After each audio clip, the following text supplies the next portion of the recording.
नरेंद्र मोदी या नीतीश कुमार या भारतीय जनता पार्टी या जेडीयू के जो शीर्ष नेतृत्व है उनके बीच तो एकता हुई, लेकिन क्या जमीनी स्तर पर, बूथ स्तर पर, ग्रामीण स्तर पर आप कह लें कि जेडीयू के जो कार्यकर्ता हैं और भारतीय जनता पार्टी के कार्यकर्ताओं के बीच में एक समन्वय बना क्या, ये एक बड़ा प्रश्न था। और मुझे लगता है कि लोकसभा चुनाव के दौरान लगातार आप देखेंगे जहां भी समय दौरा हुआ, चाहे प्रधानमंत्री का हो या नीतीश कुमार का हो या दोनों पार्टी के शीर्ष नेतृत्व का, आप गौर करेंगे कि ग्राउंड लेवल पर आप देखेंगे तो जेडीयू के जो कार्यकर्ता थे, जो उत्साह होना चाहिए था वो उत्साह नहीं दिखा। और यहाँ पे जो 5 सीट का जो नुकसान हुआ है ये एक बड़ा नुकसान है। अभी इस बात एक एक सीट की कीमत क्या होती है ये अभी माननीय प्रधानमंत्री नरेंद्र मोदी जी से पूछिए, उन्हें अभी लग रहा होगा कि कितना मुश्किल हो रहा है। आज इस नया गठबंधन जो एनडीए का गठबंधन बना और तमाम लोगों को 272 सीट पुराने में कितनी दिक्कतें आई, तो प्रधानमंत्री को अच्छी तरह से पता है, हर पल एहसास हो रहा है। अब यहाँ पर जो स्टेट लेवल की बात है, स्टेट लेवल पे भी मंथन होना चाहिए, लेकिन इसमें एक और अपडेट मैं आपको करता हूँ कि ये सिर्फ स्टेट लेवल की बात नहीं है। ये खबर दिल्ली में बैठे हुए भारतीय जनता पार्टी के जो शीर्ष नेतृत्व हैं उनके बीच में भी ये चर्चा का विषय है। और अभी की स्थिति ये है, जितने भी जो सांसद जीते हैं भारतीय जनता पार्टी के हो या फिर जेडीयू के या अन्य पार्टी के, वो सभी अभी दिल्ली में डेरा डाले हुए हैं। तो खासकर भारतीय जनता पार्टी के शीर्ष नेतृत्व के बीच में ये लगातार मंथन है कि कहाँ चूक हुई, क्यों दिक्कतें आई, क्या प्रॉब्लम हुआ, क्या जो हम लोगों ने ऊपर से गठबंधन किया, ऊपर से जो हाथ मिलाया, वो नीचे के कार्यकर्ता इस बात को क्यों नहीं समझ पाए, या नीचे की कार्यकर्ता को हम कन्विंस क्यों नहीं कर पाए। आप देख रहे हैं 4 PM और मैं हूं अभिषेक मिश्रा। 2024 के लोकसभा चुनाव में भारतीय जनता पार्टी को बिहार में 5 लोकसभा सीटों का नुकसान हुआ है। भारतीय जनता पार्टी के पास 2019 में 17 सीटें थी और 2024 के लोकसभा चुनाव में बीजेपी सिर्फ 12 सीटों पर सिमट गई। अब इस नुकसान को लेकर भारतीय जनता पार्टी के अंदर खाने चर्चा है, समीक्षा की जा रही है, कारण ढूंढे जा रहे हैं। और ऐसी ही एक समीक्षा बैठक में भारतीय जनता पार्टी के विस्तारकों ने कहा, बीजेपी के कुछ नेताओं ने कहा कि जेडीयू के वोट ट्रांसफर नहीं हुए, जेडीयू का वोट बीजेपी को नहीं मिला, इसकी वजह से बिहार में भाजपा को ये नुकसान उठाना पड़ा है लोकसभा के चुनाव में। सवाल है कि वाकई अगर बीजेपी के नेताओं की बातों में दम है कि जेडीयू का वोट ट्रांसफर नहीं हुआ है, तो फिर आगे विधानसभा का चुनाव है और जेडीयू का वोट अगर ट्रांसफर नहीं हो रहा है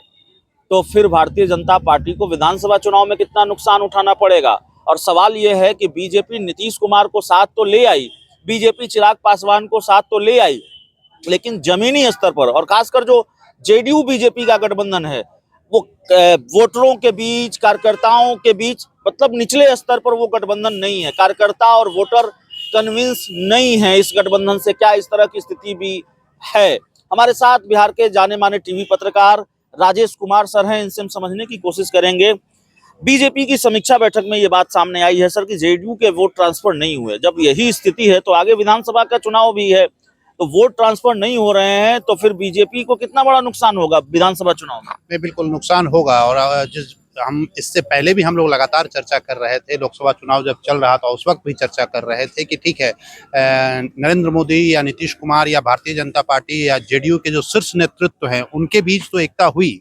लेकिन क्या जमीनी स्तर पर, बूथ स्तर पर, ग्रामीण स्तर पर आप कह लें कि जेडीयू के जो कार्यकर्ता हैं और भारतीय जनता पार्टी के कार्यकर्ताओं के बीच में एक समन्वय बना क्या, ये एक बड़ा प्रश्न था। और मुझे लगता है कि लोकसभा चुनाव के दौरान लगातार आप देखेंगे जहां भी समय दौरा हुआ, चाहे प्रधानमंत्री का हो या नीतीश कुमार का हो या दोनों पार्टी के शीर्ष नेतृत्व का, आप गौर करेंगे कि ग्राउंड लेवल पर आप देखेंगे तो जेडीयू के जो कार्यकर्ता थे, जो उत्साह होना चाहिए था वो उत्साह नहीं दिखा। और यहाँ पे जो 5 सीट का जो नुकसान हुआ है ये एक बड़ा नुकसान है। अभी इस बात एक एक सीट की कीमत क्या होती है ये अभी माननीय प्रधानमंत्री नरेंद्र मोदी जी से पूछिए, उन्हें अभी लग रहा होगा कि कितना मुश्किल हो रहा है। आज इस नया गठबंधन जो एनडीए का गठबंधन बना और तमाम लोगों को 272 सीट पुराने में कितनी दिक्कतें आई, तो प्रधानमंत्री को अच्छी तरह से पता है, हर पल एहसास हो रहा है। अब यहाँ पर जो स्टेट लेवल की बात है, स्टेट लेवल पे भी मंथन होना चाहिए, लेकिन इसमें एक और अपडेट मैं आपको करता हूँ कि ये सिर्फ स्टेट लेवल की बात नहीं है। ये खबर दिल्ली में बैठे हुए भारतीय जनता पार्टी के जो शीर्ष नेतृत्व हैं उनके बीच में भी ये चर्चा का विषय है। और अभी की स्थिति ये है, जितने भी जो सांसद जीते हैं भारतीय जनता पार्टी के हो या फिर जेडीयू के या अन्य पार्टी के, वो सभी अभी दिल्ली में डेरा डाले हुए हैं। तो खासकर भारतीय जनता पार्टी के शीर्ष नेतृत्व के बीच में ये लगातार मंथन है कि कहाँ चूक हुई, क्यों दिक्कतें आई, क्या प्रॉब्लम हुआ, क्या जो हम लोगों ने ऊपर से गठबंधन किया, ऊपर से जो हाथ मिलाया, वो नीचे के कार्यकर्ता इस बात को क्यों नहीं समझ पाए, या नीचे की कार्यकर्ता को हम कन्विंस क्यों नहीं कर पाए। तो ये एक बड़ी समस्या है, और ये सिर्फ जेडीयू के अंदर ही नहीं, ये क्षमा करेंगे, भारतीय जनता पार्टी के अंदर ही नहीं, ये बातें जेडीयू के अंदर भी मंथन का सिलसिला जारी है कि अगर ये सिलसिला बना रहा तो 25 में चुनाव है, इस अक्टूबर नवंबर में चुनाव होंगे बिहार में, तो वैसे स्थिति में 25 में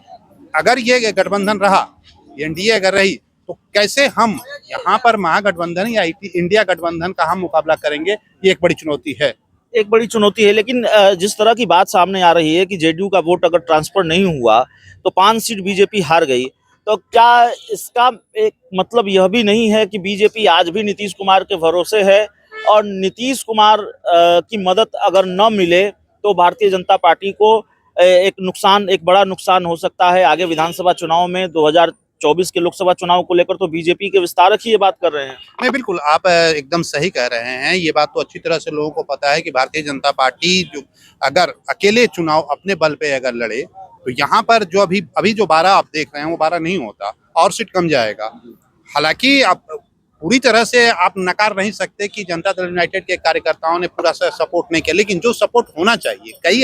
ऐसी सीट है जहां पर जो सपोर्ट होना चाहिए वो सपोर्ट नहीं मिला। अगर सपोर्ट मिला होता, जहां से लोग जीते हैं, अगर सपोर्ट पूरा प्रॉपर मिला होता, तो ये जीत का जो अंतर है और ज्यादा बढ़ता। अब ये स्थिति बिहार में अगर आप देखेंगे तो नीतीश कुमार आज की तारीख में जरूरी हैं भारतीय जनता पार्टी के लिए, जरूरी हैं तेजस्वी यादव के लिए। अभी जो इस बिहार का जो समीकरण है और जातीय जो राजनीतिक स्थिति है, उस राजनीतिक स्थिति में नीतीश कुमार दोनों के लिए प्रासंगिक हैं। तो भारतीय जनता पार्टी के साथ अभी हैं तो इनके लिए तो ज्यादा प्रासंगिक हैं। अब ये कैसे इनको मना के रख सकते हैं, और नीतीश कुमार भी कैसे भारतीय जनता पार्टी के साथ एडजस्ट कर सकते हैं, और साथ ही साथ जो ग्राउंड लेवल पे, मुझे तो लगता है कि सिर्फ ये भारतीय जनता पार्टी को ही मंथन करने का वक्त नहीं है, साथ साथ जेडीयू भी मंथन करे कि कहाँ चूक हुई, कहाँ गलतियां हुई, जिसके वजह से आज ये रिजल्ट देखने को मिला है। जी, तो देखिए हमारे साथ राजेश कुमार सर थे, हम बातचीत कर रहे थे लोकसभा चुनाव को लेकर बीजेपी की समीक्षा बैठक से जो बात निकलकर सामने आ रही है। भारतीय जनता पार्टी को नुकसान हुआ इस वजह से कि जेडीयू के लोगों ने, जेडीयू का वोट बैंक ट्रांसफर नहीं हुआ, वो मदद जेडीयू से बीजेपी को नहीं मिल पाई जिसकी उम्मीद बीजेपी ने की होगी। तो इसीलिए ये सवाल कि विधानसभा चुनाव में फिर क्या भारी नुकसान का खतरा है अगर वोट ट्रांसफर नहीं हो रहे हैं, और निचले स्तर पर ये गठबंधन नहीं दिख रहा है, वोटर कन्विंस नहीं है इस गठबंधन से, बीजेपी के गठबंधन से, कार्यकर्ता निचले स्तर पर अगर कन्विंस नहीं है, तो फिर विधानसभा चुनाव में तो राह और मुश्किल होगी। इसी को हम समझने की कोशिश कर रहे थे। बहुत बहुत धन्यवाद।